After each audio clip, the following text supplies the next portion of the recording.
ਸੱਤ ਸਮੁੰਦਰੋਂ ਪਾਰ ਕੌਣ ਜਾ ਕੇ ਝੂਠੀ ਲੜਾਈ ਲੜਦਾ ਹੈ ਜੀ ਪੰਜਾਬ ਦੇ ਵਿੱਚ। ਕਿੰਨੂੰ ਨਹੀਂ ਪਤਾ ਵੀ ਪੰਜਾਬ ਦੇ ਵਿੱਚ ਪੁਲਿਸ ਕਿੰਨੀ ਆਪ ਉਧਰੀ ਆ ਵੀ ਇਹਨਾਂ ਨੂੰ ਫਸਾ ਦੂਗੀ ਕਿਤੇ ਨਾ ਕਿਤੇ ਸੱਚੇ ਨੇ ਤੇ ਇਹ ਲੜਾਈ ਆਪਣੀ ਲੜ ਰਹੇ ਆ ਨਾ। ਕਿੱਡੀ ਕੁ ਛੇਤੀ ਇਹ ਮਸਲਾ ਹੱਲ ਹੋ ਸਕਦਾ ਹੈ ਤੇ ਦੋ ਤਿੰਨ ਤਰਕ ਨੇ ਲਾਓ ਆਪਦੇ ਡੀਜੀ ਦੀ ਡਿਊਟੀ ਤੇ 2 ਦਿਨਾਂ ਚ ਹੱਲ ਨਾ ਹੋਵੇ ਵੀ ਇਸ ਬੰਦੇ ਨੇ ਮੈਨੂੰ ਕੋਠੀ ਦਿੱਤੀ ਹੈ ਔਰ ਇਹਨੂੰ ਮੈਂ ਵਾਪਸ ਚਾਬੀ ਕਰ ਰਹੀ ਆ। ਜੇ ਗਲਤ ਸੀ ਤੇ ਤੁਹਾਡਾ ਫਰਜ਼ ਸੀਗਾ ਉਸ ਬੰਦੇ ਦੇ ਉੱਤੇ ਪਰਚਾ ਦਰਜ ਕਰਾਉਂਦੇ। ਗਲਤ ਖੁੱਡੀਆਂ ਮੰਤਰੀ ਨੂੰ ਮਿਲਦੇ ਨੇ, ਜਿਹੜੇ ਨਵੇਂ ਮੰਤਰੀ ਬਣੇ ਨੇ ਉਹ ਏਡੀਜੀਪੀ ਕੋਲ ਤੋਰ ਦਿੰਦੇ ਨੇ, ਏਡੀਜੀਪੀ ਇਹਨਾਂ ਨੂੰ ਐਸਐਸਪੀ ਕੋਲ ਤੋਰ ਦਿੰਦੇ ਨੇ, ਐਸਐਸਪੀ ਅੱਗੋਂ ਇਹਨਾਂ ਨੂੰ ਐਸਪੀ ਪਰਮਾਰ ਕੋਲ ਤੋਰ ਦਿੰਦੇ ਨੇ। ਬਸ ਇਸੇ ਗੱਦੀ ਗੇੜ ਦੇ ਵਿੱਚ ਸੋ ਇਹ ਮਸਲਾ ਉਹਦੇ ਸਾਈਨ ਵੀ ਇਹਦੇ ਵਿੱਚ ਮਿਸਮੈਚ ਜਿਹੜੇ ਨੇ, ਕਿਉਂਕਿ ਜਿਹੜੇ ਉਹਦੇ ਪੁਰਾਣੀਆਂ ਰਜਿਸਟਰੀਆਂ ਤੋਂ ਸਾਈਨ ਕੱਢੇ ਗਏ ਜਦੋਂ ਪਹਿਲਾਂ ਵੀ ਕਿਤੇ ਨੰਬਰਦਾਰੀ ਦੇ ਤੌਰ ਤੇ ਗਵਾਹੀ ਪਾਉਂਦਾ ਸੀਗਾ, ਉਹ ਵੀ ਸਾਈਨ ਜਿਹੜੇ ਇਹਨਾਂ ਸਾਈਨਾਂ ਦੇ ਨਾਲ ਸਿਗਨੇਚਰ ਮੈਚ ਨਹੀਂ ਕਰਦੇ ਔਰ ਉਹਦੀ ਡੈਥ ਹੋ ਚੁੱਕੀ ਉਸ ਬੰਦੇ ਦੀ, ਜਿਹੜਾ ਬੰਦਾ ਖੜਾ ਕੀਤਾ ਗਿਆ ਪਾਵਰ ਆਫ ਅਟਾਰਨੀ ਲਈ। ਔਰ ਸਾਥੀਓ, ਆਇਆ ਤੇ ਮੈਂ ਕੈਨੇਡਾ ਦੇ ਵਿੱਚ ਘੁੰਮਣ ਸੀਗਾ, ਪਰ ਬਹੁਤ ਸਾਰੀਆਂ ਫੋਨਸ ਕਾਲ, ਬਹੁਤ ਸਾਰੇ ਮੈਸੇजेस, ਬਹੁਤ ਸਾਰੇ ਸੱਜਣਾ ਮਿੱਤਰਾਂ ਦੇ ਫੋਨ, ਬਹੁਤ ਸਾਰੀ ਅਪਰੋਚ ਜਿਹੜੀ ਆਈ ਕਿ ਪੰਜਾਬ ਦੇ ਵਿੱਚ ਇੱਕ ਬਹੁਤ ਗੰਭੀਰ ਮਸਲਾ ਚੱਲ ਰਿਹਾ ਕਿ ਇੱਕ ਐਮਐਲਏ ਵੱਲੋਂ ਇੱਕ ਐਨਆਰਆਈ ਦੀ ਕੋਠੀ ਦੇ ਉੱਤੇ ਕਬਜ਼ਾ ਕੀਤਾ ਗਿਆ। ਸੋ ਮੇਰੇ ਕੋਲੋਂ ਜਿੱਥੇ ਵੀ ਕਿਤੇ ਕੁਝ ਗਲਤ ਹੁੰਦਾ ਜਾਂ ਜਿੱਥੇ ਕਿਤੇ ਵੀ ਲੋਕਾਂ ਨੂੰ ਲੋੜ ਮਹਿਸੂਸ ਹੁੰਦੀ ਹੈ, ਕਦੀ ਮੈਂ ਮੂੰਹ ਵਿਖਾ ਕੇ ਭੱਜਾ ਨਹੀਂ। ਮੇਰੀ ਜ਼ਿੰਦਗੀ ਦਾ ਇਹ ਮਕਸਦ ਨਹੀਂ ਹੈ ਕਿ ਨਹਾ ਲਿਆ, ਸੌਂ ਲਿਆ, ਖਾ ਲਿਆ, ਕੱਪੜੇ ਪਾ ਲਏ, ਸਾਹ ਲੈ ਲਏ ਤੇ ਇਹਦੇ 'ਚ ਹੀ ਜ਼ਿੰਦਗੀ ਹੈ। ਹਾਂ, ਜ਼ਰੂਰ ਉੱਥੇ ਕੋਸ਼ਿਸ਼ ਕਰਦਾ ਵੀ ਕਿਸੇ ਨਾ ਕਿਸੇ ਦਾ ਫਾਇਦਾ ਜ਼ਰੂਰ ਹੋਵੇ। ਜੇ ਫਾਇਦਾ ਨਹੀਂ ਤੇ ਮੇਰੇ ਗੱਲ ਕਰਨ ਦੇ ਨਾਲ ਕਿਸੇ ਦਾ ਨੁਕਸਾਨ ਵੀ ਨਾ ਹੋਵੇ।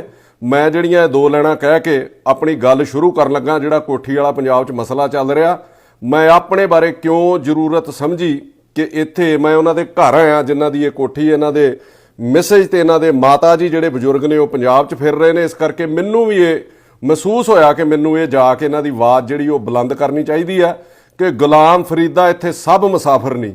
ਕੋਈ ਅੱਜ ਚੱਲਿਆ, ਕੋਈ ਕੱਲ੍ਹ ਚੱਲਿਆ, ਕੋਈ ਬਣ ਗਿਆ ਰੌਣਕ ਪੱਖੀਆਂ ਦੀ, ਕੋਈ ਛੋੜ ਕੇ ਸ਼ੀਸ਼ ਮਹੱਲ ਚੱਲਿਆ, ਕੋਈ ਪਲਿਆ ਨਾਜ ਤੇ ਨਖਰਿਆਂ ਵਿੱਚ, ਕੋਈ ਗਰਮ ਰੇਤ ਤੇ ਥਲ ਚੱਲਿਆ, ਕੋਈ ਭੁੱਲ ਗਿਆ ਮਕਸਦ ਆਵਣ ਦਾ, ਕੋਈ ਕਰਕੇ ਮਕਸਦ ਹੱਲ ਚੱਲਿਆ। ਗੁਲਾਮ ਫਰੀਦਾ ਇੱਥੇ ਸਭ ਮੁਸਾਫਰ, ਕੋਈ ਅੱਜ ਚੱਲਿਆ ਤੇ ਕੋਈ ਕੱਲ੍ਹ ਚੱਲਿਆ। ਸੋ ਮਕਸਦ ਜ਼ਿੰਦਗੀ ਦਾ ਇਹ ਹੋਣਾ ਚਾਹੀਦਾ ਕਿ ਤੁਸੀਂ ਕਿਸੇ ਦੇ ਨਾਲ ਜ਼ਿੰਦਗੀ ਦੇ ਵਿੱਚ ਮਾੜੇ ਸਮੇਂ 'ਚ ਜਾਂ ਮੁਸ਼ਕਲ ਦੇ ਵਿੱਚ ਖਲੋਵੋ। ਇਹ ਨਹੀਂ ਕਿ ਕਿਸੇ ਦੇ ਘਰ ਆਏ ਹੋ, ਮਤਲਬ ਘੁੰਮਣ ਫਿਰਨ ਆਏ ਹੋ, ਖਾ ਪੀ ਲਿਆ ਤੇ ਚਲੇ ਗਏ। ਅੱਜ ਮੈਂ ਇਹਨਾਂ ਨੂੰ ਕੱਲ ਆਪ ਫੋਨ ਕੀਤਾ, ਮੇਰੇ ਕਿਸੇ ਦੋਸਤ ਨੇ ਨੰਬਰ ਦਿੱਤਾ ਸੀਗਾ ਔਰ ਇਹਨਾਂ ਨੇ ਮੈਨੂੰ ਅੱਜ ਇੱਥੇ ਆਪਣੇ ਘਰ ਬੁਲਾਇਆ ਔਰ ਮੈਂ ਸਾਰੇ ਪੰਜਾਬ ਵਾਲਿਆਂ ਨਾਲ, ਸਾਰੇ ਜਿੱਥੇ ਵੀ ਐਨਆਰਆਈ ਨੇ, ਜਿੱਥੇ ਵੀ ਇਹਨਾਂ ਦੇ ਹਮਦਰਦ ਲੋਕ ਨੇ ਜਿਹੜੇ ਐਨਆਰਆਈਜ਼ ਦੇ, ਉਹਨਾਂ ਨਾਲ ਸਾਰੀ ਗੱਲ ਇਹ ਸਾਂਝੀ ਕਰਨੀ ਚਾਹੁੰਦਾ ਕਿ ਇਹ ਮਸਲਾ ਸ਼ੁਰੂ ਕਿੱਥੋਂ ਹੋਇਆ।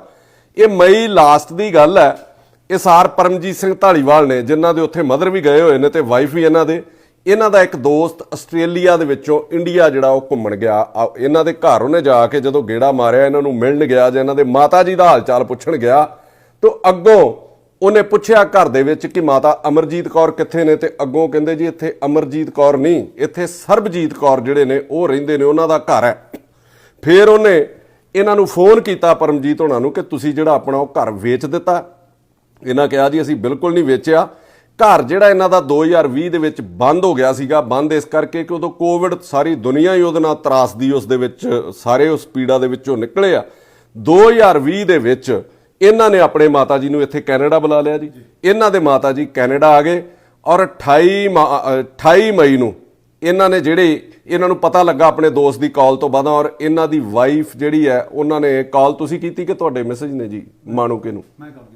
ਇਹਨਾਂ ਨੇ ਕਾਲ ਕੀਤੀ, ਜਿਹੜੀ ਫਸਟ ਕਾਲ ਹੈ 28 ਮਈ ਨੂੰ, ਜਿਨ੍ਹਾਂ ਦਾ ਨਾਂ ਲੱਗਦਾ ਸੀਗਾ ਕਿ ਘਰ ਦੇ ਵਿੱਚ ਉਹਨਾਂ ਦੀ ਅੱਜ ਕੱਲ੍ਹ ਰਹਿਸ਼ ਹੈ, ਉਹਨਾਂ ਨੇ ਕਾਲ ਚੁੱਕੀ ਨਹੀਂ। ਸੈਕਿੰਡ ਕਾਲ ਜਿਹੜੀ ਇਹਨਾਂ ਨੇ ਕੀਤੀ ਆਪਣੇ ਸੰਧਵਾ ਸਾਹਿਬ ਜਿਹੜੇ ਸਾਡੇ ਵਿਧਾਨ ਸਭਾ ਦੇ ਸਪੀਕਰ ਨੇ, ਉਹਨਾਂ ਨੇ ਵੀ ਕੋਈ ਮੇਰੇ ਖਿਆਲ ਗੱਲ ਨਹੀਂ ਤੁਹਾਡੇ ਨਾਲ ਹੋਈ ਤੇ ਮੈਸੇਜ ਕੀਤਾ ਜੀ ਤੁਸੀਂ ਉਹਨਾਂ ਨੂੰ ਮੈਸੇਜ ਕੀਤਾ ਔਰ ਉਹਨਾਂ ਨੇ ਅੱਗੋਂ ਕਿਹਾ ਕਿ ਤੁਹਾਡੀ ਕੰਪਲੇਂਟ ਜਿਹੜੀ ਆ ਮੈਂ ਉਹ ਫਾਰਵਰਡ ਕਰ ਦਿੱਤੀ ਹੈ ਸੀਐਮ ਹਾਊਸ ਦੇ ਵਿੱਚ।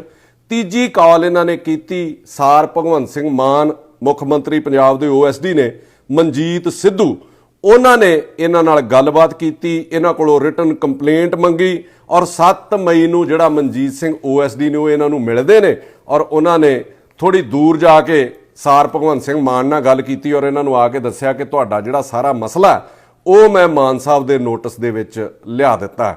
7 ਜੂਨ ਨੂੰ ਇਹ ਕੰਪਲੇਂਟ ਜਿਹੜੀ ਰਿਟਨ ਦੇ ਵਿੱਚ ਦਿੰਦੇ ਨੇ, ਉਹ ਕੰਪਲੇਂਟ ਦੀ ਇੱਕ ਕਾਪੀ ਦਿੰਦੇ ਨੇ ਸੀਐਮ ਨੂੰ, ਡੀਜੀਪੀ ਨੂੰ, ਐਨਆਰਆਈ ਮੰਤਰੀ ਕੁਲਦੀਪ ਸਿੰਘ ਧਾਲੀਵਾਲ ਨੂੰ, ਰਾਘਵ ਚੱਡਾ ਜਿਹੜੇ ਪੰਜਾਬ ਦੇ ਇੰਚਾਰਜ ਨੇ ਉਹਨਾਂ ਨੂੰ, ਕੇਜਰੀਵਾਲ ਹੋਣਾ ਨੂੰ, ਸੰਦੀਪ ਪਾਠਕ ਜਿਹੜੇ ਪੰਜਾਬ ਦੇ ਵਿੱਚ ਜਿਨ੍ਹਾਂ ਦਾ ਪੂਰਾ ਦਖਲ ਹੈ, ਉਹਨਾਂ ਸਾਰਿਆਂ ਨੂੰ ਇੱਕ ਇੱਕ ਕਾਪੀ ਇਹਨਾਂ ਜਿਹੜੀ ਫਾਰਵਰਡ ਕੀਤੀ ਹੈ। ਔਰ ਉਹਦੇ ਵਿੱਚ ਜੋ ਤੱਥ ਮੇਰੇ ਸਾਹਮਣੇ ਆਏ ਤੇ ਜੋ ਇਹਨਾਂ ਦਿੱਤੇ ਕਿ 8 ਜੂਨ ਨੂੰ ਜਿਹੜੀ ਫਰਦ ਹੈ ਉਹ ਇਹਨਾਂ ਦੀ ਅਮਰਜੀਤ ਕੌਰ ਜਿਹੜੇ ਇਹਨਾਂ ਦੇ ਮਾਤਾ ਜੀ ਨੇ ਉਹਨਾਂ ਦੇ ਨਾਂ ਦੇ ਉੱਤੇ ਬੋਲਦੀ ਹੈ। 8 ਜੂਨ ਦੀ ਇਹਨਾਂ ਨੇ ਉਹ ਕਾਪੀ ਕਢਾਈ ਹੈ ਫਰਦ ਦੀ। ਔਰ ਉਸ ਤੋਂ ਬਾਅਦ ਹੁਣ ਜਿਹੜੀ ਫਰਦ ਹੈ ਜਦੋਂ ਇਹ ਕੰਪਲੇਂਟ ਦੇ ਦਿੰਦੇ ਨੇ 8 ਜੂਨ ਤੱਕ ਇਹਨਾਂ ਦੇ ਨਾਂ ਤੇ ਹੈ, ਔਰ ਉਸ ਤੋਂ ਬਾਅਦ ਜਿਹੜੀ ਫਰਦ ਹੈ ਉਹ ਕਰਮ ਸਿੰਘ ਸਿੱਧੂ ਦੇ ਨਾਂ ਦੇ ਉੱਤੇ ਜਿਹੜੀ ਉਹ ਚੜ ਜਾਂਦੀ ਹੈ। 2004 ਦੇ ਵਿੱਚ ਇਹਨਾਂ ਨੇ ਕੋਠੀ ਖਰੀਦੀ ਆ, ਇੱਥੇ ਬੈਠੇ ਨੇ ਕੈਨੇਡਾ। 2004 ਤੁਸੀਂ ਕਿਹੜੇ ਸੰਨ ਤੋਂ ਆਏ ਹੋ ਜੀ ਇੱਥੇ? 80-81 ਤੋਂ ਇੱਥੋਂ ਮਤਲਬ ਵੀ ਇਹ ਸਦੀ ਦਾ ਇੱਕ ਤੀਜਾ ਹਿੱਸਾ ਹੀ ਹੋ ਗਿਆ ਜਦੋਂ ਦੇ ਇੱਥੇ ਬੈਠੇ ਨੇ। 2004 ਦੇ ਵਿੱਚ ਇਹ ਕੋਠੀ ਖਰੀਦੀ ਹੈ, ਮਾਤਾ ਜੀ ਇਹਨਾਂ ਦੇ ਉੱਥੇ ਰਹਿੰਦੇ ਸੀਗੇ। 2005 21 ਮਾਰਚ ਜਿਹੜੀ 2005 ਉਦੋਂ ਇੱਕ ਪਾਵਰ ਆਫ ਟਾਰਨੀ ਤਿਆਰ ਹੁੰਦੀ ਹੈ ਅਸ਼ੋਕ ਕੁਮਾਰ ਵੱਲੋਂ, ਔਰ ਉਹਦੇ ਵਿੱਚ ਜਿਹੜੇ ਸਿਗਨੇਚਰ ਨੇ ਜਿਵੇਂ ਇਹਨਾਂ ਨੇ ਦੱਸਿਆ ਕਿ ਫੇਕ ਸਿਗਨੇਚਰ ਜਿਹੜੇ ਅਮਰਜੀਤ ਕੌਰ ਦੇ, ਪਰਮਜੀਤ ਕੌਰ ਦੇ, ਔਰ ਉਹਦੀ ਰਿਪੋਰਟ ਤੱਕ ਆ ਚੁੱਕੀ ਹੈ। 2 ਜਿਹੜੇ ਫੋਰੈਂਸਿਕ ਮਾਹਰ ਨੇ ਉਹਨਾਂ ਕੋਲੋਂ ਇਹਨਾਂ ਨੇ ਰਿਪੋਰਟ ਜਿਹੜੀ ਲਈ ਹੈ ਕਿ ਇਹ ਸਿਗਨੇਚਰ ਜਿਹੜੇ ਮੈਚ ਹੀ ਨਹੀਂ ਕਰਦੇ। 16 ਜੂਨ ਨੂੰ ਇਹਨਾਂ ਕੋਲੇ 2 ਰਿਪੋਰਟਾਂ ਜਿਹੜੀਆਂ ਆ ਗਈਆਂ ਨੇ ਜਿਹਦੀ ਆ ਕਾਪੀ ਇਹਨਾਂ ਨੇ ਹੁਣ ਇੱਥੇ ਮੈਨੂੰ ਦਿੱਤੀ ਹੈ। ਇਹ ਪੰਜਾਬ ਵੀ ਭੇਜ ਦਿੱਤੀਆਂ ਨੇ ਜੀ, ਤੁਸੀਂ ਕਾਪੀਆਂ ਉੱਥੇ ਦਸਤਾਵੇਜ਼ ਹੈ ਜੀ, ਉਹਨਾਂ ਨੇ ਕਰਵਾਈਆਂ ਸੀ ਸਾਡੇ ਲਈ ਤੇ ਉਹਨਾਂ ਨੇ ਇਹਦੀ ਕੀਤੀ ਹੋਈ ਹੈ ਜੀ ਰਿਪੋਰਟ ਪੂਰੀ। ਉਹਦੇ ਅੱਗੇ ਵੇਖੋ, ਉਹਦੇ ਵਿੱਚ ਇੱਕ ਨੰਬਰਦਾਰ ਹੈ ਸ਼ਿਆਮ ਸਿੰਘ, ਉਹਦੇ ਸਾਈਨ ਵੀ ਇਹਦੇ ਵਿੱਚ ਮਿਸਮੈਚ ਜਿਹੜੇ ਨੇ, ਕਿਉਂਕਿ ਜਿਹੜੇ ਉਹਦੇ ਪੁਰਾਣੀਆਂ ਰਜਿਸਟਰੀਆਂ ਤੋਂ ਸਾਈਨ ਕੱਢੇ ਗਏ ਜਦੋਂ ਪਹਿਲਾਂ ਵੀ ਕਿਤੇ ਨੰਬਰਦਾਰੀ ਦੇ ਤੌਰ ਤੇ ਗਵਾਹੀ ਪਾਉਂਦਾ ਸੀਗਾ, ਉਹ ਵੀ ਸਾਈਨ ਜਿਹੜੇ ਇਹਨਾਂ ਸਾਈਨਾਂ ਦੇ ਨਾਲ ਸਿਗਨੇਚਰ ਮੈਚ ਨਹੀਂ ਕਰਦੇ। ਔਰ ਉਹਦੀ ਡੈਥ ਹੋ ਚੁੱਕੀ ਉਸ ਬੰਦੇ ਦੀ ਜਿਹੜਾ ਬੰਦਾ ਖੜਾ ਕੀਤਾ ਗਿਆ ਪਾਵਰ ਆਫ ਟਾਰਨੀ ਲਈ। ਔਰ ਮਾਤਾ ਜੀ ਦੀ ਜਗ੍ਹਾ ਤੇ ਜਿਹੜੀ ਔਰਤ ਖੜੀ ਕੀਤੀ ਗਈ ਹੈ ਉਹਦੀ ਵੀ ਕਹਿੰਦੇ ਡੈਥ ਹੋ ਚੁੱਕੀ ਆ। ਵੀ ਸਭ ਜਿਉਂਦੀਆਂ ਜੀ ਜਗ੍ਹਾ ਦੇ ਉੱਤੇ ਮਰਿਆਂ ਬੰਦਿਆਂ ਨੂੰ ਤਿਆਰ ਕਰਕੇ ਉਹਨਾਂ ਦੇ ਪੇਪਰ ਲਾਏ ਗਏ। ਐਡੀ ਮਤਲਬ ਕੀ ਇਹ ਮਤਲਬ ਪੰਜਾਬ 'ਚ ਚੱਲ ਕੀ ਰਿਹਾ ਹੈ, ਸਾਰਾ ਸੋਚਣ ਵਿਚਾਰਨ ਦੀ ਲੋੜ ਹੈ। ਇੱਕ ਰਿਪੋਰਟ ਇਹਨਾਂ ਨੂੰ ਫਿਰੋਜ਼ਪੁਰ ਤੋਂ ਵੀ ਆ ਗਈ ਹੈ, ਸੰਜੀਵ ਸ਼ਰਮਾ ਨੇ ਜੀ ਫੋਰੈਂਸਿਕ ਜਿਹੜੇ, ਉਹਨਾਂ ਨੇ ਵੀ ਇਹ ਰਿਪੋਰਟ ਇਹਨਾਂ ਨੂੰ ਤਿਆਰ ਕਰਕੇ ਦਿੱਤੀ ਕਿ ਸਾਈਨ ਜਿਹੜੇ ਉਹ ਬਿਲਕੁਲ ਜਿਹੜੇ ਮਿਸਮੈਚ ਨੇ। ਔਰ ਪੁਲਿਸ ਜਦੋਂ ਇਹ ਪੁੱਛਦੇ ਨੇ, ਇਹਨਾਂ ਦੇ ਵਾਈਫ ਉੱਥੇ ਨੇ, ਇਹਨਾਂ ਦੇ ਮਾਤਾ ਜੀ ਉੱਥੇ ਨੇ, ਉਹ ਬਾਰ-ਬਾਰ ਜਿਹੜੇ ਉਹ ਪੁਲਿਸ ਦੇ ਗੇੜੇ ਮਾਰ ਰਹੇ ਨੇ। ਔਰ ਅੱਜ ਰਿਪੋਰਟ ਆਊਗੀ, ਕੱਲ ਜਿਹੜੀ ਰਿਪੋਰਟ ਆਊਗੀ ਮਾਲ ਮਹਿਕਮੇ ਕੋਲੋਂ। ਮੈਂ ਪੁੱਛਣਾ ਚਾਹੁੰਦਾ ਕਿ ਐਡਾ ਹਾਈ ਪ੍ਰੋਫਾਈਲ ਜਿਹੜਾ ਉਹ ਕੇਸ ਹੋਵੇ, ਜਿਹੜਾ ਸਾਰੇ ਪੰਜਾਬ ਦੇ ਵਿੱਚ ਤੁਹਾਡੀ ਥੂ ਕਰਾ ਰਿਹਾ ਹੋਵੇ। ਮੈਂ ਮਾਨ ਸਾਹਿਬ ਤੁਹਾਨੂੰ ਵੀ ਇੱਕ ਗੱਲ ਕਹਿਣੀ ਚਾਹੁੰਦਾ, ਮੈਂ ਹਰ ਜਗ੍ਹਾ ਦੇ ਉੱਤੇ ਕਹਿੰਦਾ ਕਿ ਤੁਸੀਂ ਇਮਾਨਦਾਰ ਹੋ, ਤੁਸੀਂ ਇਮਾਨਦਾਰੀ ਨਾਲ 1.25 ਸਾਲ ਜਿਹੜਾ ਪੰਜਾਬ ਦਾ ਹੰਢਾਇਆ, ਤੁਹਾਡੇ ਉੱਤੇ ਵੀ ਇੱਥੇ ਲਾਹਣਤਾਂ ਪੈ ਰਹੀਆਂ ਨੇ। ਮੈਂ ਇੱਥੇ ਫਿਰ ਰਿਹਾ ਔਰ ਜਗ੍ਹਾ ਦੇ ਉੱਤੇ ਇਹ ਮਸਲਾ ਜਿਹੜਾ ਵਿਚਾਰਿਆ ਜਾ ਰਿਹਾ। ਮੈਨੂੰ ਕਈ ਲੋਕਾਂ ਨੇ ਇੱਥੇ ਖਲੋ ਕੇ ਕਹਿ ਦਿੱਤਾ ਵੀ ਤੁਸੀਂ ਇਹਦੇ ਉੱਤੇ ਕਿਉਂ ਨਹੀਂ ਬੋਲਦੇ ਐਨਆਰਆਈਜ਼ ਲਈ। 8 ਨੂੰ ਇਹਨਾਂ ਨੂੰ ਥਾਣੇ ਦੇ ਵਿੱਚ ਬੁਲਾਇਆ ਜਾਂਦਾ ਇਸ ਕੰਪਲੇਂਟ ਬੇਸ ਦੇ ਉੱਤੇ।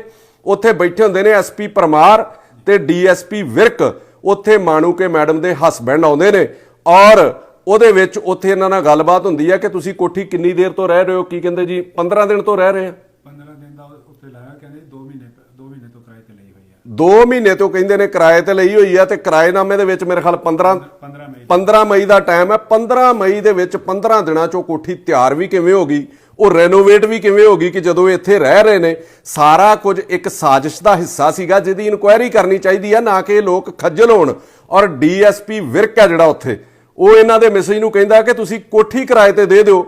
ਹੁਣ ਉਸ ਡੀਐਸਪੀ ਨੂੰ ਮੈਂ ਪੁੱਛਣਾ ਚਾਹੁੰਦਾ ਵੀ ਜੇ ਇਹ ਮਾਲਕ ਹੀ ਨਹੀਂ ਉਹ ਕੋਠੀ ਦੇ, ਤੁਸੀਂ ਇਹਨਾਂ ਨੂੰ ਮੰਨਦੇ ਹੀ ਨਹੀਂ ਇਹ ਮਾਲਕ ਨੇ, ਫਿਰ ਕਿਹੜੇ ਮਤਲਬ ਕਾਨੂੰਨ ਦੇ ਤਹਿਤ ਇਹਨਾਂ ਕੋਲੋਂ ਤੁਸੀਂ ਕੋਠੀ ਕਿਰਾਏ ਦੇ ਉੱਤੇ ਮੰਗ ਰਹੇ ਹੋ? ਫਿਰ ਅੱਗੋਂ ਇਹਨਾਂ ਨੂੰ ਮੈਸੇਜ ਦਿੱਤਾ ਜਾਂਦਾ ਕਿ ਵੇਚ ਦਿਓ। ਇੱਥੇ ਇੱਕ ਬੰਦਾ ਇਹਨਾਂ ਨੂੰ ਅਪਰੋਚ ਕਰਦਾ ਹੈ ਕਿ ਕੋਠੀ ਵੇਚ ਦਿਓ, ਤੁਸੀਂ, ਤੁਹਾਨੂੰ ਇੰਨੇ ਪੈਸੇ ਦੇ ਦਿੰਦੇ ਆ, ਜਿੰਨਾ ਮੁੱਲ ਹੈ ਉਸ ਤੋਂ ਵੱਧ ਦੇਣ ਨੂੰ ਤਿਆਰ ਹੋ ਗਏ ਕਿ ਮੈਡਮ ਦਾ ਜਿਹੜਾ ਅਕਸ ਹੈ ਉਹ ਕਿਤੇ ਸਾਫ਼ ਸੁਥਰਾ ਕਰ ਲਿਆ ਜਾਵੇ। ਅਕਸ ਇਸ ਤਰੀਕੇ ਸਾਫ਼ ਨਹੀਂ ਹੋਣਾ ਮੈਡਮ, ਤੁਸੀਂ ਵੀ ਸੁਣ ਲਓ ਮਾਣੂਕੇ ਜੀ। ਅਕਸ ਤੁਹਾਡਾ ਸਾਫ਼ ਤਾਂ ਹੋਣਾ ਸੀਗਾ ਤੁਸੀਂ ਇਹਨਾਂ ਦੀ ਖੁਦ ਰਖਵਾਲੀ ਕਰਦੇ। ਫਿਰ ਇਹਨਾਂ ਦੇ ਮੈਸੇਜ ਨੂੰ ਐਸਪੀ ਪਰਮਾਰ ਨੇ ਉੱਥੇ ਬੁਲਾਉਂਦੇ ਨੇ 9 ਤਰੀਕ ਨੂੰ ਜੀ, 9 ਜੂਨ ਨੂੰ। 6 ਵਜੇ ਤੱਕ ਉਹ ਇਹਨਾਂ ਨੂੰ ਮਿਲਦੇ ਹੀ ਨਹੀਂ। 6 ਵਜੇ ਉਹ ਇਹਨਾਂ ਨੂੰ ਕਾਲ ਕਰਦੇ ਨੇ ਸਾਰਾ ਦਿਨ ਬਹਿ ਕੇ। ਔਰ ਐਸਪੀ ਸਾਹਿਬ ਕਹਿੰਦੇ ਨੇ ਕਿ ਡੀਐਸਪੀ ਵਿਰਕ ਨੂੰ ਮਿਲ ਲਓ। ਆਂਦੇ ਜੀ ਉੱਥੋਂ ਤੋਂ ਨਿਆਂ ਹੀ ਨਹੀਂ ਮਿਲ ਰਿਹਾ, ਉਹ ਤੇ ਕੋਠੀ ਕਿਰਾਏ ਤੇ ਮੰਗ ਰਹੇ ਨੇ। ਉਹਨਾਂ ਕੋਲੋਂ ਅਸੀਂ ਕੁਝ ਨਹੀਂ ਮਤਲਬ ਤੁਹਾਨੂੰ ਸਿੱਧੇ ਤੌਰ ਦੇ ਉੱਤੇ ਮਿਲਣਾ ਚਾਹੁੰਦੇ ਆ, ਐਸਐਸਪੀ ਨੂੰ ਮਿਲਣਾ ਚਾਹੁੰਦੇ ਆ। ਇਹ ਗੁਰਮੀਤ ਸਿੰਘ ਖੁੱਡੀਆਂ ਮੰਤਰੀ ਨੂੰ ਮਿਲਦੇ ਨੇ, ਜਿਹੜੇ ਨਵੇਂ ਮੰਤਰੀ ਬਣੇ ਨੇ। ਉਹ ਏਡੀਜੀਪੀ ਕੋਲ ਤੋਰ ਦਿੰਦੇ ਨੇ, ਏਡੀਜੀਪੀ ਇਹਨਾਂ ਨੂੰ ਐਸਐਸਪੀ ਕੋਲ ਤੋਰ ਦਿੰਦੇ ਨੇ, ਐਸਐਸਪੀ ਅੱਗੋਂ ਇਹਨਾਂ ਨੂੰ ਐਸਪੀ ਪਰਮਾਰ ਕੋਲ ਤੋਰ ਦਿੰਦੇ ਨੇ। ਬਸ ਇਸੇ ਗੱਦੀ ਗੇੜ ਦੇ ਵਿੱਚ। ਸੋ ਇਹ ਮਸਲਾ ਸਭ ਤੋਂ ਪਹਿਲਾਂ ਖਹਿਰਾ ਸਾਹਿਬ ਨੇ ਚੁੱਕਿਆ ਜੀ। ਪਤਾ ਨਹੀਂ ਕਿੱਥੋਂ ਟਵੀਟ ਆਈ ਇਹ ਖਹਿਰਾ ਸਾਹਿਬ ਨੇ ਮੇਰੇ ਖਿਆਲ ਟਵੀਟ ਕੀਤਾ। ਔਰ ਮੇਰੀ ਸਰਕਾਰ ਨੂੰ ਇੱਕ ਅਪੀਲ ਹੈ ਕਿ ਖਹਿਰਾ ਸਾਹਿਬ ਦੇ ਨਾਲ ਤੁਹਾਡੀ ਸੁਖਪਾਲ ਖਹਿਰਾ ਨਾਲ ਜਿੰਨੀ ਮਰਜ਼ੀ ਲੱਗਦੀ ਹੋਵੇ, ਜੋ ਮਰਜ਼ੀ ਹੋਵੇ, ਜਿਹੜੀ ਗੱਲ ਫੈਕਟ ਦੇ ਉੱਤੇ ਕੋਈ ਬੰਦਾ ਚੁੱਕੇ ਉਹਦੇ ਉੱਤੇ ਵਿਚਾਰ ਜ਼ਰੂਰ ਕਰਨਾ ਚਾਹੀਦਾ। ਇਹ ਨਹੀਂ ਸੋਚ ਲੈਣਾ ਚਾਹੀਦਾ ਵੀ ਇਹ ਮਸਲਾ ਖਹਿਰੇ ਨੇ ਚੁੱਕਿਆ ਤੈਨੂੰ ਹੱਲ ਹੀ ਨਹੀਂ ਕਰਨਾ, ਉਹਦੇ ਅੱਗੇ ਆਪਾਂ ਅੜੀ ਕਰ ਲੈਣੀ ਆ। ਇਹਦੇ ਨਾਲ ਤੁਹਾਡੀ ਸਰਕਾਰ ਦਾ ਅਕਸ ਵੀ ਡਿੱਗ ਰਿਹਾ। ਇੱਥੇ ਤੱਕ ਇਹਨਾਂ ਨੂੰ ਅਪਰੋਚ ਕਰਨ ਦੀ ਜਿਹੜੀ ਉਹ ਕੋਸ਼ਿਸ਼ ਕੀਤੀ ਜਾ ਰਹੀ ਹੈ। ਔਰ ਮਤਲਬ ਇਹ ਟੱਬਰ ਤੋਂ ਅੱਡ ਹੋ ਕੇ ਬੈਠੇ ਨੇ, ਸਾਰਾ ਟੱਬਰ ਤੇ ਉੱਥੇ ਬਹਿ ਨਹੀਂ ਨਾ ਸਕਦਾ। ਇਹ ਇੱਥੇ ਕੰਮਕਾਰ ਦੇਖ ਰਹੇ ਨੇ, ਵਾਈਫ ਇਹਨਾਂ ਦੇ ਮਤਲਬ ਜਿਹੜੇ ਤੇ ਮਦਰ ਉਹਨਾਂ ਦੇ ਬਜ਼ੁਰਗ ਨੇ ਉੱਥੇ ਕੰਮਕਾਰ ਦੇਖ ਰਹੇ ਨੇ। ਹੁਣ ਜਿਹੜੀ ਮੈਂ ਮਾਣੂਕੇ ਦੀ ਪ੍ਰੈਸ ਕਾਨਫਰੰਸ ਸੁਣੀ, ਉਹ 2-3 ਦਿਨ ਤੋਂ ਬੋਲ ਰਹੇ ਆ ਪ੍ਰੈਸ ਵਾਲਿਆਂ ਨੂੰ ਸੱਦ ਕੇ, ਉਹਦੇ ਵਿੱਚ ਉਹ ਤਰਕ ਕੀ ਦਿੰਦੇ ਨੇ ਕਿ ਜਿੰਨੇ ਮੈਨੂੰ ਘਰ ਦੀ ਚਾਬੀ ਦਿੱਤੀ, ਮੈਨੂੰ ਨਹੀਂ ਪਤਾ ਉਹ ਠੀਕ ਆ ਗਲਤ ਆ, ਮੈਂ ਚਾਬੀ ਉਹਨੂੰ ਵਾਪਸ ਮੋੜ ਦਿੱਤੀ।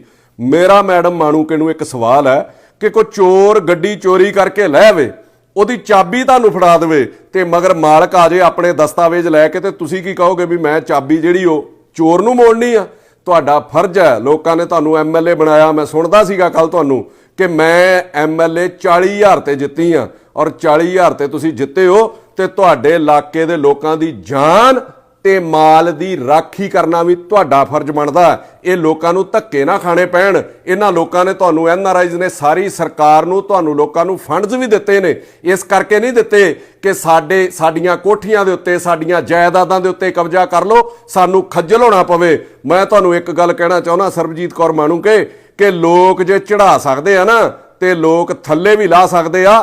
ਤਾਕਤ ਦਾ ਤੇ ਸ਼ੋਹਰਤ ਦਾ ਕਦੀ ਮਾਣ ਨਹੀਂ ਕਰਨਾ ਚਾਹੀਦਾ कि शोहरत की बुलंदी भी पल भर का तमाशा है, शोहरत की बुलंदी भी पल भर का तमाशा है, जिस डाल पे बैठे हो वो टूट भी सकती है। भी ਜਿਹੜੀ ਟਾਹਣੀ ਤੇ ਬੈਠੇ ਹੋ ਜੇ ਇਹੋ ਜਿਹੇ ਕੰਮ ਕਰੋਗੇ ਤੇ ਉਹ ਡਿੱਗ ਵੀ ਪੈਣੀ ਆ। ਦੂਜਾ ਤਰਕ ਤੁਸੀਂ ਕੀ ਦਿੰਦੇ ਹੋ? ਮੈਂ ਐਸਐਸਪੀ ਨੂੰ ਕਿਹਾ ਕਿ ਵੈਰੀਫਾਈ ਕਰ ਤੇ ਜਿਹੜਾ ਗਲਤ ਹੈ ਉਹਦੇ ਉੱਤੇ ਪਰਚਾ ਦਰਜ ਕਰ। ਫਿਰ ਬਣਦਾ ਤੇ ਇਹ ਸੀਗਾ ਵੀ ਐਸਐਸਪੀ ਉਹਨੂੰ ਵੈਰੀਫਾਈ ਕਰਦਾ, ਡੀਸੀਓ ਨੂੰ ਵੈਰੀਫਾਈ ਕਰਦਾ। ਫਿਰ ਤੁਸੀਂ ਬਿਨਾਂ ਵੈਰੀਫਾਈ ਕੀਤੇ ਕਿਵੇਂ ਇੱਕ ਬੰਦੇ ਨੂੰ ਚਾਬੀ ਦੇ ਦਿੱਤੀ? ਉਹਦੇ ਉੱਤੇ ਤੁਸੀਂ ਕੋਈ ਸਰਕਾਰੀ ਰਿਸੀਵਰ ਲਾਉਂਦੇ, ਡੀਸੀ ਦੇ ਦਫ਼ਤਰ ਚਾਬੀ ਰੱਖ ਦਿੰਦੇ, ਐਸਐਸਪੀ ਦੇ ਦਫ਼ਤਰ ਚਾਬੀ ਰੱਖ ਦਿੰਦੇ ਵੀ ਜਿਹੜਾ ਜਾਇਜ਼ ਹੋਊਗਾ, ਜਿਹੜਾ ਸਹੀ ਹੋਊਗਾ ਉਹਨੂੰ ਚਾਬੀ ਦੇ ਦੇ। ਤੁਸੀਂ ਕਿਵੇਂ ਅਥਾਰਟੀ ਬਣ ਗਏ? ਤੁਸੀਂ ਕੋਈ ਹਾਈ ਕੋਰਟ ਦੇ ਜੱਜ ਲੱਗੇ ਹੋ ਵੀ ਤੁਸੀਂ ਉਸੇ ਵੇਲੇ ਫੈਸਲਾ ਸੁਣਾ ਦਿੱਤਾ ਵੀ ਇਸ ਬੰਦੇ ਨੇ ਮੈਨੂੰ ਕੋਠੀ ਦਿੱਤੀ ਹੈ ਔਰ ਇਹਨੂੰ ਮੈਂ ਵਾਪਸ ਚਾਬੀ ਕਰ ਰਹੀ ਹਾਂ। ਜੇ ਗਲਤ ਸੀ ਤੇ ਤੁਹਾਡਾ ਫਰਜ਼ ਸੀਗਾ ਉਸ ਬੰਦੇ ਦੇ ਉੱਤੇ ਪਰਚਾ ਦਰਜ ਕਰਾਉਂਦੇ। ਗਲਤ ਕੋਠੀ ਤੁਸੀਂ ਕਹਿ ਰਹੇ ਹੋ ਕਿ ਡਿਸਪਿਊਟਡ ਕੋਠੀ ਮੈਨੂੰ ਦੇ ਦਿੱਤੀ ਗਈ। ਡਿਸਪਿਊਟਡ ਕੋਠੀ ਲਈ ਕਿਉਂ ਜਾਂਦੀ ਹੈ? ਡਿਸਪਿਊਟਡ ਜਾਇਦਾਦ ਲਈ ਕਿਉਂ ਜਾਂਦੀ ਹੈ? ਆਮ ਤੌਰ ਤੇ ਪੁਰਾਣੇ ਲੀਡਰਾਂ ਨੂੰ, ਇਹ ਮੈਂ ਤੇ ਵੇਖਦਾ ਰਿਹਾ, ਮੈਂ ਅਕਾਲੀਆਂ 'ਚ ਵੀ ਰਿਹਾ, ਮੈਂ ਕਾਂਗਰਸ ਨਾਲ ਵੀ ਰਿਹਾ, ਆਮ ਤੌਰ ਤੇ ਸਰਕਾਰ ਬਣਦਿਆਂ ਹੀ ਕੁੱਤੇ ਵਾਂਗੂ ਸੁੰਘਦੇ ਫਿਰਦੇ ਨੇ ਵੀ ਝਗੜੇ ਵਾਲੀ ਜਗ੍ਹਾ ਹੈਗੀ ਆ ਕਿਤੇ, ਝਗੜੇ ਵਾਲੀ ਜਗ੍ਹਾ ਹੈਗੀ ਆ ਕਿਤੇ। ਉਹ ਕੰਮ ਤੁਸੀਂ ਲੋਕਾਂ ਨੇ ਵੀ ਅਪਣਾ ਲਏ। ਜੇ ਗਲਤ ਸੀਗੇ ਤੇ ਤੁਹਾਡੀ ਲੈਣੀ ਨਹੀਂ ਸੀ ਇਹ ਕੋਠੀ ਬਣਦੀ। ਫਿਰ ਤੁਸੀਂ ਤਰੱਕੀ ਦਿੱਤਾ ਕਿ ਖਹਿਰੇ ਨੇ ਵੀ ਜ਼ਮੀਨ ਦੱਬੀ ਆ, ਉਹ ਆਪਣੀ ਜ਼ਮੀਨ ਪਹਿਲਾਂ ਛੱਡੇ। ਮੈਂ ਤੈਨੂੰ ਪੁੱਛਣਾ ਚਾਹੁੰਦਾ, ਜੇ ਖਹਿਰੇ ਨੇ ਜ਼ਮੀਨ ਦੱਬੀ ਆ ਤੇ ਫਿਰ ਕਾਰਵਾਈ ਕਿਹਨੇ ਕਰਨੀ ਹੈ? ਸਰਕਾਰ ਤੁਹਾਡੀ ਹੈ। ਫਿਰ ਤੁਸੀਂ ਉਹਦੇ ਕੋਲ ਗੱਲਾਂ 'ਚ ਕਿਉਂ ਛਡਾਉਂਦੇ ਹੋ? ਫਿਰ ਉਹਦੇ ਉੱਤੇ ਕਾਰਵਾਈ ਕਿਉਂ ਨਹੀਂ ਕਰਦੇ? ਗੱਲਾਂ ਬਾਤਾਂ ਨਾਲ ਨਾ ਸਾਰੋ, ਮਤਲਬ ਜੋ ਤੁਸੀਂ ਕੀਤਾ ਹੈ ਫਿਰ ਉਡੀਕ ਕਾਹਦੀ ਕਰਦੇ ਹੋ? ਜੇ ਖਹਿਰੇ ਨੇ ਕੋਠੀ ਦੱਬੀ ਹੈ, ਸਭ ਤੋਂ ਵੱਧ ਵਿਰੋਧ ਤੁਹਾਡੀ ਸਰਕਾਰ ਦਾ ਇਕੱਲੇ ਬੰਦੇ ਦਾ ਉਹ ਕਰਦਾ, ਤੇ ਫਿਰ ਉਹਦੇ ਉੱਤੇ ਕਾਰਵਾਈ ਕਿਉਂ ਨਹੀਂ ਕਰਦੇ? ਜੇ ਉਹਨੇ ਜਗ੍ਹਾ ਦੱਬੀ ਆ, ਜਿਹਦੀ ਜਗ੍ਹਾ ਦੱਬੀ ਉਹਨੂੰ ਸਟੈਂਡ ਕਰ ਲਓ ਤੇ ਖਹਿਰੇ ਦੇ ਉੱਤੇ ਪਰਚਾ ਦਰਜ ਕਰੋ। ਆਪਾਂ ਜਿਹੜੇ ਬੰਦੇ ਦੇ ਨਾਲ ਇਹਨਾਂ ਦਾ ਝਗੜਾ ਹੈ, ਜਿਹਦੇ ਬਾਰੇ ਦੁਹਾਈ ਦੇ ਰਹੇ ਆ, ਕਰਮ ਸਿੰਘ ਜਿਹੜਾ ਬੰਦਾ ਹੈ, ਉਹਦਾ ਆਪਾਂ ਪੱਖ ਲੈ ਰਹੇ ਆ। ਉਹਦੀਆਂ ਆਪਣੇ ਨਾਲ ਫੋਟੋਆਂ ਆਉਂਦੀਆਂ ਨੇ, ਫਿਰ ਆਪਾਂ ਕਿਰਾਏ ਨਾਲ ਮੌਤ ਕੋ ਲਿਖਾ ਲਿਆ। ਆਪਾਂ ਉਹਦਾ ਐਡਾ ਪੱਖ ਕਿਉਂ ਪੂਰ ਰਹੇ ਆ? ਦੂਜੀ ਚੀਜ਼, ਮੈਂ ਛੋਟੇ ਇਸ਼ੂਜ਼ ਦੇ ਵਿੱਚ ਕਦੀ ਨਹੀਂ ਪਿਆ ਕਿ ਉਸ ਜਗ੍ਹਾ ਦੇ ਉੱਤੇ ਸੜਕ ਕਿਵੇਂ ਪੈ ਗਈ। ਐਮਐਲਏ ਵੀ ਕਿਤੇ ਰਹਿੰਦਾ ਹੋਵੇ, ਮੈਂ ਨਾ ਕਾਉਂਸਲਰ ਨਹੀਂ ਮਾਨ, ਉਹ ਕਿਤੇ ਰਹਿੰਦਾ ਹੋਵੇ, ਉਹਦੇ ਘਰ ਦੀ ਸੜਕ ਵੀ ਪੈ ਸਕਦੀ ਆ, ਚਾਹੇ ਉਹ ਕਿਰਾਏ ਤੇ ਰਹਿੰਦਾ ਹੋਵੇ, ਚਾਹੇ ਉਹ ਕਬਜ਼ਾ ਕਰਕੇ ਰਹਿੰਦਾ ਹੋਵੇ, ਕਿਉਂਕਿ ਲੋਕ ਉਹਦੇ ਕੋਲ ਆਉਂਦੇ ਆ। ਲੋਕ ਉਹਨੂੰ ਫਿਰ ਲਾਹਨਤਾਂ ਪਾਉਣਗੇ ਵੀ ਤੇਰੀ ਤੇ ਆਪਣੀ ਸੜਕ ਨਹੀਂ ਬਣੀ, ਤੂੰ ਸਾਡਾ ਕੀ ਵਿਕਾਸ ਕਰਦਾ ਫਿਰੇਗਾ। ਸੋ ਇਹਨਾਂ ਚੀਜ਼ਾਂ ਤੇ ਉੱਤੇ ਮੈਂ ਨਹੀਂ ਜਾਂਦਾ, ਪਰ ਜਿੱਥੇ ਤੁਸੀਂ ਗਲਤ ਹੋ, ਜਿੱਥੇ ਇਹਨਾਂ ਦੀ ਮਦਦ ਹੋਣੀ ਚਾਹੀਦੀ ਹੈ, ਕੱਲਾ ਕਾਗਜ਼ ਲੈ ਕੇ ਫਿਰ ਰਹੇ ਨੇ। ਸਰਕਾਰ ਸਾਰੀ ਤੁਹਾਡੇ ਪੱਖ 'ਚ ਖੜ ਗਈ, ਸਰਕਾਰ ਤੁਹਾਡੀ ਕਰਮ ਸਿੰਘ ਸਿੱਧੂ ਦੇ ਪੱਖ 'ਚ ਖੜ ਗਈ। ਜਿਸ ਬੰਦੇ ਨੇ ਪਾਵਰ ਆਫ ਅਟਾਰਨੀ ਬਣਾਈ, ਮੈਨੂੰ ਪਤਾ ਲੱਗਾ ਕਿ ਪਹਿਲਾਂ ਵੀ ਉੱਤੇ ਬਹੁਤ ਸਾਰੇ ਕੇਸਿਸ ਜਿਹੜੇ ਚੱਲਦੇ ਨੇ 420 ਨਾ ਕੋਰਟ ਦੇ ਵਿੱਚ ਚੱਲ ਰਹੇ ਨੇ ਜਾਂ ਪੁਲਿਸ ਥਾਣੇ ਦੇ ਵਿੱਚ ਨੇ, ਉਸ ਬੰਦੇ ਕੋਲੋਂ ਤੁਸੀਂ ਕੋਠੀ ਲਈ ਔਰ ਵਰਤ ਕੀ ਰਹੇ ਹੋ? ਨਾ ਕਿਹਦਾ ਵਰਤ ਰਹੇ ਹੋ ਕਿ ਦਲਿਤ ਸਮਾਜ ਕਰਕੇ ਮੈਨੂੰ ਜਿਹੜਾ ਇਹ ਧੱਕਾ ਮੇਰੇ ਨਾਲ ਹੋ ਰਿਹਾ, ਦਲਿਤਾਂ ਨੂੰ ਬਰਦਾਸ਼ਤ ਨਹੀਂ ਕਰਦੇ ਅਸੀਂ। ਮੈਂ ਤਾਂ ਕਦੀ ਕੋਈ ਫਰਕ ਨਹੀਂ ਸਮਝਦਾ ਵੀ ਦਲਿਤ ਕੌਣ ਹੈ, ਜੱਟ ਕੌਣ ਹੈ, ਰੋੜਾ ਕੌਣ ਹੈ। ਇਹਦੇ ਵਿੱਚ ਦਲਿਤ ਸਮਾਜ ਕਿੱਥੋਂ ਆ ਗਿਆ? ਮੈਂ ਤੁਹਾਨੂੰ ਇੱਕ ਸਵਾਲ ਕਰਦਾ ਮਾਣੂਕੇ ਜੀ, ਕਿ ਦਲਿਤ ਸਮਾਜ ਲਈ ਪਿਛਲੇ 5 ਸਾਲ ਵੀ ਤੁਸੀਂ ਮੰਤਰੀ MLA ਰਹੇ ਹੋ, 1.25 ਸਾਲ ਤੋਂ ਤੁਹਾਡੀ ਸਰਕਾਰ ਹੈ, ਕਿੰਨੀ ਕੁ ਦਲਿਤਾਂ ਲਈ ਤੁਸੀਂ ਆਵਾਜ਼ ਬੁਲੰਦ ਕੀਤੀ ਹੈ ਸਿਵਾਏ ਆਪਣੀ ਕੁਰਸੀ ਹਾਸਲ ਕਰਨ ਤੋਂ, ਸਿਵਾਏ ਦਲਿਤਾਂ ਦੇ ਨਾਂ ਦੇ ਉੱਤੇ ਮੰਤਰੀ ਬਣਨ ਤੋਂ? ਦਲਿਤਾਂ ਦਾ ਸਿਰਫ ਨਾਂ ਵਰਤਿਆ ਜਾਂਦਾ ਆਪਣੇ ਪਾਪ ਲੁਕਾਉਣ ਲਈ। ਜਿੱਥੇ ਤੁਸੀਂ ਕਿਤੇ ਫਸ ਜਾਂਦੇ ਹੋ ਫਿਰ ਆਪਣੇ ਜਾਤ ਦਾ ਧਰਮ ਦਾ ਸਾਰਿਆਂ ਕੋਲੇ ਮਤਲਬ ਜੇ ਕਿਤੇ ਕੋਈ ਸਿੱਖ ਹੈ, ਜੇ ਕੋਈ ਹਿੰਦੂ ਹੈ, ਫਿਰ ਆਪੋ ਆਪਣੀ ਜਿਹੜੀ ਧਰਮ ਦੀ ਉਹ ਆੜ ਲੈਣੀ ਸ਼ੁਰੂ ਕਰ ਦਿੰਦਾ। ਅੱਗੋਂ ਪਿੱਛੋਂ ਆਪਾਂ ਆਪਣੇ ਧਰਮ ਲਈ ਆਪਣੀ ਜਾਤ ਪਾਤ ਲਈ ਕੁਝ ਨਹੀਂ ਕਰਦੇ, ਸਿਰਫ ਆਪਣੇ ਪਾਪ ਲੁਕਾਉਣ ਲਈ। ਤੇ ਪਾਪ ਲੁਕਾਉਣ ਤੋਂ ਬਾਅਦ ਜਦੋਂ ਮਸਲਾ ਹੱਲ ਹੋ ਜਾਂਦਾ ਫਿਰ ਅਗਲਾ ਪਾਪ ਕਰਨ ਲਈ ਤੁਰ ਪੈਂਦੇ ਆ। ਤੁਹਾਡੇ ਤੇ ਕਿਸੇ ਨੇ ਬੜਾ ਵਧੀਆ ਲਿਖਿਆ ਕਿ ਕਿਤਨੀ ਅਜੀਬ ਹੈ ਗੁਨਾਹੋਂ ਕੀ ਜੁਸਤਜੂ ਇਕਬਾਲ, कितनी अजीब है गुनाहों की जुस्तजू इकबाल, नमाज भी जल्दी में पढ़ते हैं फिर से गुनाह करने के लिए। ਅੱਜ ਤੁਸੀਂ ਇਹਦੀ ਆੜ ਲੈ ਰਹੇ ਹੋ, ਫਿਰ ਬਾਜੋਗੇ, ਫਿਰ ਤੁਸੀਂ ਸਹੁੰ ਖਾਓ ਵੀ ਦਲਿਤਾਂ ਲਈ ਕੁਝ ਕਰੋਗੇ, ਆਪਣੇ ਸਮਾਜ ਲਈ ਕੁਝ ਕਰੋਗੇ। ਤੁਸੀਂ ਕਬਜ਼ਾ ਕੀਤਾ ਜਾਂ ਨਹੀਂ ਕੀਤਾ? ਇੱਕ ਸਿਆਣੇ ਪੋਲੀਟੀਸ਼ੀਅਨ ਦੇ ਤੌਰ ਤੇ ਤੁਹਾਡਾ ਫਰਜ਼ ਪਤਾ ਕੀ ਬਣਦਾ ਸੀਗਾ ਕਿ ਆਪ ਪਹਿਲ ਕਦਮੀ ਕਰਕੇ ਜਿਹਦਾ ਤੁਹਾਡੇ ਉੱਤੇ ਦੋਸ਼ ਲੱਗ ਗਿਆ ਇਹ ਮਸਲਾ ਤੁਹਾਨੂੰ ਖੁਦ ਅੱਗੇ ਆ ਕੇ ਹੱਲ ਕਰਾਉਣਾ ਚਾਹੀਦਾ ਸੀਗਾ। ਔਰ ਲੋਕਾਂ ਦੇ ਵਿੱਚ ਵੀ ਤੁਹਾਡੇ ਨੰਬਰ ਬਣਦੇ, ਔਰ ਸ਼ਾਇਦ ਤੁਹਾਡੀ ਸਰਕਾਰ ਦੇ ਵਿੱਚ ਵੀ ਤੁਹਾਡੇ ਨੰਬਰ ਬਣਦੇ। ਜਿਹੜਾ ਤੁਸੀਂ ਗੱਡੀਆਂ ਜਾਂਦੇ ਜਾਂਦੇ ਰਹਿ ਗਏ, ਜਿਹੜੀ ਗੱਡੀ ਚੜ੍ਹ ਨਹੀਂ ਸਕੇ ਮੰਤਰੀ ਵਾਲੀ, ਸ਼ਾਇਦ ਉਹ ਤੁਹਾਨੂੰ ਮੰਤਰੀ ਦੀ ਕੁਰਸੀ ਜਿਹੜੀ ਉਹ ਵਾਪਸ ਮਿਲ ਜਾਂਦੀ। ਇਮੋਸ਼ਨਲ ਸਟੇਟਮੈਂਟ ਤੁਸੀਂ ਦੇ ਰਹੇ ਹੋ ਕਿ ਮੇਰੇ ਬੱਚਿਆਂ ਨੂੰ ਅਟੈਕ ਕੀਤਾ ਜਾ ਰਿਹਾ। ਮੈਂ ਪੁੱਛਣਾ ਚਾਹੁੰਦਾ, ਮੈਂ ਵੀ ਸਾਰਾ ਦਿਨ ਆ ਦੇਖਦਾ ਫੇਸਬੁੱਕ, ਸੋਸ਼ਲ ਮੀਡੀਆ, ਲੋਕ ਮੈਨੂੰ ਦੱਸਦੇ ਨੇ ਕਿੱਥੇ ਤੁਹਾਡੇ ਕਿਸੇ ਬੱਚੇ ਦਾ ਕਿਸੇ ਨੇ ਨਾਂ ਲਿਆ। ਹਾਂ, ਜੇ ਤੁਸੀਂ ਇਸ ਪ੍ਰੋਫੈਸ਼ਨ 'ਚ ਹੋ, ਤੁਸੀਂ ਕੋਈ ਸੋਸ਼ਲ ਵਰਕਰ ਹੋ, ਤੁਸੀਂ ਕੋਈ ਪੋਲੀਟੀਸ਼ੀਅਨ ਹੋ, ਤੁਸੀਂ ਕੋਈ ਅਫਸਰ ਹੋ, ਤੁਸੀਂ ਕਿਤੇ ਵੀ ਸਮਾਜ ਸੇਵਾ ਦੇ ਨਾਲ ਜੁੜੇ ਹੋ, ਸੋਸ਼ਲ ਵਰਕ ਦੇ ਨਾਲ ਜੁੜੇ ਹੋ, ਤੇ ਇਹਨਾਂ ਚੀਜ਼ਾਂ ਲਈ ਤੁਹਾਨੂੰ ਤਿਆਰ ਰਹਿਣਾ ਚਾਹੀਦਾ ਕਿ ਮੇਰੇ ਉੱਤੇ ਕੋਈ ਬਲੇਮ ਵੀ ਲੱਗ ਸਕਦਾ। ਆਪਣੇ ਬੱਚਿਆਂ ਨੂੰ ਵੀ ਮਾਨਸਿਕ ਤੌਰ ਦੇ ਉੱਤੇ ਤਿਆਰ ਰੱਖਣਾ ਚਾਹੀਦਾ ਕਿ ਕਿਤੇ ਜੇ ਸਹੀ ਆ ਤੇ ਕਿਤੇ ਕੋਈ ਗਲਤ ਦੋਸ਼ ਵੀ ਲੱਗ ਸਕਦੇ ਆ। ਸਾਡੇ ਬੱਚਿਆਂ ਬਾਰੇ ਵੀ ਲੋਕ ਬੜਾ ਕੁਝ ਮਾੜਾ ਚੰਗਾ ਬੋਲ ਦਿੰਦੇ ਆ, ਬੜਾ ਕੁਝ ਲਿਖ ਦਿੰਦੇ ਆ, ਤੇ ਕੀ ਸਮਾਜ ਲਈ ਬੋਲਣੋਂ ਹਟ ਜਾਈਏ? ਕੀ ਸਮਾਜ ਦੀ ਬਾਂਹ ਫੜਨੋਂ ਹਟ ਜਾਈਏ? ਸੋ ਇਹ ਗੱਲਾਂ ਮੈਂ ਤੁਹਾਨੂੰ ਤੁਹਾਡੀਆਂ ਗੱਲਾਂ ਦੇ ਜਵਾਬ ਦਿੱਤੇ ਆ। ਤੇਰਾ ਫਰਜ਼ ਬਣਦਾ MLA ਦਾ ਕਿ ਇਹਨਾਂ ਲੋਕਾਂ ਦੇ ਜਾਨ ਮਾਲ ਦੀ ਰਾਖੀ ਕਰ। ਹੁਣ ਮੈਂ ਗੱਲ ਕਰਨ ਲੱਗਾ, ਜਿਹੜਾ ਮੇਰਾ ਸਿੱਧਾ ਮੈਸੇਜ ਹੈ ਉਹ ਹੈ ਸਾਰ ਭਗਵੰਤ ਸਿੰਘ ਮਾਨ ਨੂੰ ਕਿ ਮੈਂ ਤੇਰੀ ਇਮਾਨਦਾਰੀ ਪੱਖੋਂ ਤੇਰੀ ਬਹੁਤ ਇੱਜ਼ਤ ਕਰਦਾ। ਪੰਜਾਬ ਨੂੰ ਬਹੁਤ ਦੇਰ ਬਾਅਦ, ਪਤਾ ਨਹੀਂ ਤੁਸੀਂ ਦਿੱਲੀ ਤੋਂ ਚੱਲਦੇ ਹੋ, ਤੁਹਾਡੇ ਕਿਤੇ ਪੈਰਾਂ 'ਚ ਬੇੜੀਆਂ ਵੀ ਹੋਣਗੀਆਂ, ਜੋ ਵੀ ਹੈ, ਪਰ ਬੜੀ ਦੇਰ ਬਾਅਦ ਪੰਜਾਬ ਨੂੰ ਆ 1.25 ਸਾਲ ਕੋ ਇਮਾਨਦਾਰ ਮੁੱਖ ਮੰਤਰੀ ਦਾ ਤੁਹਾਡੇ MLA ਥੱਲੇ ਕਰਦੇ ਹੋਣਗੇ ਇਹੋ ਜਿਹੀਆਂ ਚੋਰੀਆਂ ਠੱਗੀਆਂ। ਮੈਂ ਕੋਈ ਸਾਦੀ ਨਹੀਂ ਭਰਦਾ, ਪਰ ਹਾਂ ਅਜੇ ਤੱਕ ਤੁਹਾਡੇ ਉੱਤੇ ਕੋਈ ਮੈਨੂੰ ਐਡਾ ਵੱਡਾ ਦੋਸ਼ ਜਾਂ ਕੋਈ ਐਡਾ ਵੱਡਾ ਕੀ ਕੋਈ ਦੋਸ਼ ਲੱਭਾ ਨਹੀਂ ਕਰਪਸ਼ਨ ਦਾ। ਮੈਂ ਤੁਹਾਨੂੰ ਇਹ ਕਹਿਣਾ ਚਾਹੁੰਦਾ ਕਿ ਆਪਾਂ ਪਹਿਲਾਂ ਸਟੇਟਮੈਂਟ ਦਿੱਤੀਆਂ ਨੇ ਮਾਨ ਸਾਹਿਬ ਕਿ ਗੋਰੇ ਪੰਜਾਬ 'ਚ ਆ ਕੇ ਨੌਕਰੀ ਕਰਨਗੇ, ਅੰਗਰੇਜ਼ ਲੋਕ ਪੰਜਾਬ 'ਚ ਆ ਕੇ ਕੰਮ ਕਰਨਗੇ, ਮੈਂ ਪੰਜਾਬ ਨੂੰ ਇਹੋ ਜਿਹਾ ਬਣਾ ਦਊਂਗਾ। ਇੱਥੇ ਤੇ ਪੰਜਾਬੀ ਆਉਣ ਨੂੰ ਤਿਆਰ ਨਹੀਂ। ਜਿਹੜੇ ਪੰਜਾਬੀ ਇੱਥੇ ਰਹਿੰਦੇ ਨੇ ਉਹ ਵੀ ਭੱਜਣ ਨੂੰ ਤਿਆਰ ਨੇ ਲਾ ਐਂਡ ਆਰਡਰ ਕਰਕੇ। ਮਤਲਬ ਇੱਥੇ ਕੰਮ ਕਰ ਕਿਹੜੀ ਇੰਡਸਟਰੀ ਆਪਣੇ ਲੱਗ ਰਹੀ ਹੈ? ਕੁਝ ਵੀ ਨਹੀਂ ਲੱਗ ਰਿਹਾ। ਗੋਰੇ ਕਿਵੇਂ ਲੈ ਕੇ ਆ ਰਹੇ ਹੋ ਜਦੋਂ ਕਿ ਪੰਜਾਬੀਆਂ ਦੀਆਂ ਜਾਇਦਾਦਾਂ ਜਿਹੜੇ ਬਾਹਰ ਬੈਠੇ ਨੇ, ਸਰਕਾਰ ਨੂੰ ਉਹਨਾਂ ਜਾਇਦਾਦਾਂ ਦੀ ਚੌਕੀਦਾਰੀ ਕਰਨੀ ਚਾਹੀਦੀ ਹੈ ਕਿ ਇਹ ਬੰਦੇ ਆਪਣੀ ਰੋਜੀ ਰੋਟੀ ਕਮਾਉਣ ਲਈ ਗਏ, ਇੱਥੇ ਵੀ ਉਹਨਾਂ ਆਪਣੇ ਪੈਰ ਨਹੀਂ ਛੱਡੇ। ਔਰ ਇਹਨਾਂ ਲੋਕਾਂ ਦੀ ਜਾਇਦਾਦ ਦੀ ਰਾਖੀ ਦਾ ਸਾਡਾ ਫਰਜ਼ ਹੈ। ਇਹੋ ਲੋਕ ਸੁਰੱਖਿਅਤ ਨਹੀਂ ਹੈਗੇ, ਇਹਨਾਂ ਦੀਆਂ ਜਾਇਦਾਦਾਂ ਸੁਰੱਖਿਅਤ ਨਹੀਂ ਹੈਗੀਆਂ, ਤੇ ਗੋਰੇ ਤੇ ਕਿਤੇ ਇੱਧਰ ਮੂੰਹ ਹੀ ਨਹੀਂ ਕਰ ਸਕਦੇ। ਜੋ ਮੈਂ ਗੋਰਿਆਂ ਦਾ ਹਾਲ ਵੇਖਦਾ, ਜਿੱਡੇ ਉਹ ਡਿਸਪਲਿਨ 'ਚ ਰਹਿੰਦੇ ਨੇ ਤੇ ਜਿੱਡੀ ਉਹ ਇਮਾਨਦਾਰੀ ਨਾਲ ਕੰਮ ਕਰਦੇ ਨੇ। ਮੈਂ ਸਵੇਰੇ ਕਿਸੇ ਨਾਲ ਗੱਲ ਕਰਦਾ ਸੀਗਾ ਪੰਜਾਬ, ਮੇਰੇ ਪੱਤਰਕਾਰ ਨੇ ਦੋਸਤ, ਮੈਂ ਸਾਰੀ ਡਿਟੇਲ ਲੈ ਰਿਹਾ ਸੀਗਾ ਇਹਦੀ, ਔਰ ਉਹਨਾਂ ਨੇ ਮੈਨੂੰ ਇੱਕ ਗੱਲ ਦੱਸੀ ਕਿ ਮੇਰਾ ਇੱਕ ਦੋਸਤ ਹੈ ਇੰਗਲੈਂਡ ਦੇ ਵਿੱਚ, ਉਹ ਕਹਿੰਦਾ ਸੀਗਾ ਕਿ ਮੈਂ ਮੋਹਾਲੀ ਦੇ ਵਿੱਚ ਇੱਕ ਫਲੈਟ ਲੈਣਾ, ਕਿ ਮੈਂ ਕਦੀ ਪੰਜਾਬ ਆ ਗਿਆ, ਫਲੈਟ ਮਿਲ ਜਾਂਦੇ ਨੇ, ਮੈਂ ਵਧੀਆ ਇੱਥੇ ਰਿਹਾ ਕਰੂੰਗਾ। ਜਦੋਂ ਦਾ ਇਹ ਮਸਲਾ ਉੱਠਿਆ ਉਹ ਕੰਨਾਂ ਨੂੰ ਹੱਥ ਹੀ ਲਾ ਗਿਆ ਵੀ ਮੇਰਾ ਜੋ ਕੁਝ ਹੈਗਾ ਮੈਂ ਉਹ ਵੀ ਵੇਚ ਕੇ ਬਾਹਰ ਹੀ ਕੁਝ ਲੈ ਲੈਣਾ, ਮੈਂ ਇੱਥੇ ਨਹੀਂ ਰਹਿਣਾ। ਇਹ ਸੱਚਾਈ ਆ, ਮੈਂ ਝੂਠ ਕਦੀ ਜ਼ਿੰਦਗੀ 'ਚ ਨਹੀਂ ਬੋਲਦਾ। ਜੋ ਸਾਹਮਣੇ ਆ ਰਹੇ ਨੇ ਫੈਕਟ ਮੈਂ ਉਹ ਤੁਹਾਡੇ ਸਾਹਮਣੇ ਰੱਖ ਰਿਹਾ। ਮਾਨ ਸਾਹਿਬ, ਬਾਹਰ ਮੈਂ ਫਿਰ ਰਿਹਾ, ਲੋਕ ਲਾਹਣਤਾਂ ਪਾ ਰਹੇ ਨੇ ਇਸ ਕੋਠੀ ਵਾਲੇ ਮਸਲੇ ਦੇ ਉੱਤੇ ਵੀ ਐਡਾ ਵੱਡਾ ਮਸਲਾ। ਉਹ 2 ਲੇਡੀਜ਼ ਪੰਜਾਬ ਦੇ ਵਿੱਚ ਜਾ ਕੇ ਖੱਜਲ ਹੋ ਰਹੀਆਂ ਨੇ। ਇੱਥੇ ਵੀ ਰੋਜੀ ਰੋਟੀ ਦੀ ਫਿਕਰ ਹੈ, ਇੱਥੇ ਕੋਈ ਪੰਜਾਬ ਵਾਲਾ ਹਿਸਾਬ ਤੇ ਨਹੀਂ ਕਿ 10 ਦਿਨ ਨੌਕਰੀ ਤੇ ਨਾ ਜਾਓ ਤੇ MLA ਜਾਂ ਮੇਰੇ ਵਰਗਾ ਫੋਨ ਕਰਦੇ ਵੀ ਇਹਨੇ ਨਹੀਂ ਆਉਣਾ ਤੇ 10 ਦਿਨ ਇਹਦੀ ਹਾਜ਼ਰੀ ਲਾ ਦੀ। ਉਹੋ ਜਿਹਾ ਸਿਸਟਮ ਇੱਥੇ ਨਹੀਂ ਚੱਲਦਾ। ਸੋ ਇਹ ਲੋਕ ਤੁਹਾਡੇ ਕੋਲੋਂ ਬੜੀ ਆਸ ਨਾਲ ਬੈਠੇ ਨੇ, ਤੁਹਾਨੂੰ ਫੋਨ ਕੀਤਾ, ਤੁਹਾਡੇ OSD ਨੇ ਤੁਹਾਡੇ ਧਿਆਨ 'ਚ ਲਿਆਂਦਾ। ਹੁਣ ਤੱਕ ਇਹ ਮਸਲਾ ਜਿਹੜਾ ਉਹ ਹੱਲ ਹੋ ਜਾਣਾ ਚਾਹੀਦਾ ਸੀਗਾ, ਔਰ ਇਹਨੂੰ ਦੁੱਧ ਦਾ ਦੁੱਧ, ਪਾਣੀ ਦਾ ਪਾਣੀ ਜਿਹੜਾ ਉਹ ਤੁਹਾਨੂੰ ਚਾਹੀਦਾ ਆਪ ਜਿਹੜਾ ਉਹ ਦਖਲ ਦੇ ਕੇ ਕਰੋ। ਜੇ ਤੁਸੀਂ ਇਹ ਮਸਲਾ ਹੱਲ ਕਰੋਗੇ, ਮੈਂ ਤੁਹਾਨੂੰ ਗਰੰਟੀ ਨਾ ਕਹਿੰਦਾ, ਜੋ ਮੈਂ ਇੱਥੇ ਹਾਲਾਤ ਵੇਖੇ ਨੇ, ਲੋਕਾਂ ਦਾ ਵਿਸ਼ਵਾਸ ਤੁਹਾਡੇ ਲਈ ਹੋਰ ਪੱਕਾ ਹੋਊਗਾ। ਲੋਕ ਤੁਹਾਡੀ ਸਿਫਤ ਕਰਨਗੇ। ਆਪਣੇ MLAਆਂ ਦੀਆਂ ਗਲਤੀਆਂ ਕਰਕੇ ਆਪਣੀ ਸਰਕਾਰ ਦਾ ਅਕਸ ਨਾ ਸੁੱਟੋ।